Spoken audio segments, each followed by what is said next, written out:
A long way home அப்படிங்கிற ஒரு Chinese action thriller movie இப்போ தமிழ் டப்பிங்கோட யூடியூப்ல வெளிவந்திருக்கு. இந்த திரைப்படம் எப்படி இருக்கு அப்படிங்கிறத இந்த ரிவ்யூல பார்த்துடலாம். படத்தோட கதையை பொறுத்தளவுக்கு கதாநாயகனோட சின்ன வயசுல அவங்க அம்மாவா பார்த்தீங்கன்னா ஒரு மர்ம நபர்கள் கொலை பண்ணியிருக்கிறாங்க. அட் த சேம் டைம் சின்ன வயசுல இவர் யாருமே இல்லாத நேரத்துல பார்த்தீங்கன்னா ஒருத்தர் அடாப்ட் பண்ணி நல்லா வளர்க்குறாரு. இப்போ நல்லா வளர்ந்துட்டாப்ல.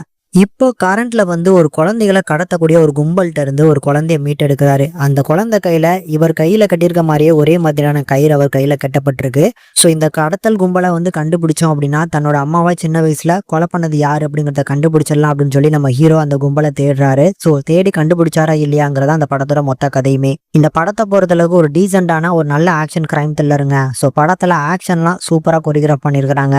கதையுமே ஒரு நீட்டான நரேஷன் தான். ஆனா கொஞ்சம் காம்ப்ளிகேட்டடா இருக்கு. ஸோ ஹீரோ பார்த்தீங்கன்னா வளர்ப்பு அப்பா தன்னோட அம்மாவை சின்ன வயசுல கொலை பண்ணிட்டாங்க அப்படின்னு சொல்லி அங்கங்க பார்த்தீங்கன்னா கதையை பிச்சு பிச்சு சொல்லியிருக்கிறாங்க. அது ஒரு சிலருக்கு பார்த்தீங்கன்னா அந்த புரிதல் இருந்துட்டு அப்படின்னா படம் பார்க்கறதுக்கு நல்லா இருக்கும். இல்ல ஏன்டா அப்படி மாத்தி மாத்தி குழப்புறீங்க அப்படிங்கிற ஒரு ஃபீலும் வரலாம். பர்ஃபார்மன்ஸ்ல ஹீரோவா நடிச்சவங்க மற்ற கதாபாத்திரங்கள் எடுத்துக்கிட்ட கதாபாத்திரங்கள் நீட்டாவே பார்த்தீங்கன்னா பர்ஃபார்ம் பண்ணியிருக்காங்க. அதனால கண்டிப்பா பார்க்கக்கூடிய ஒரு one time watchable movie. Tamil dubbing சூப்பராகவே பண்ணியிருக்காங்க. அதில் யூடியூப்லேயே ஃப்ரீயா இருக்கு அப்படிங்கிறனால ஒரு ஒன் டைம் கண்டிப்பாக ட்ரை பண்ணலாங்க. இந்த படம் ஃபேமிலி வாட்சபிளான்னு கேட்டிங்கன்னா ஆக்ஷன் தான் இருக்கு. ஸோ பெருசாக பார்த்தீங்கன்னா நியூடிட்டி மாதிரியான காட்சிகள் இல்லை. அதனால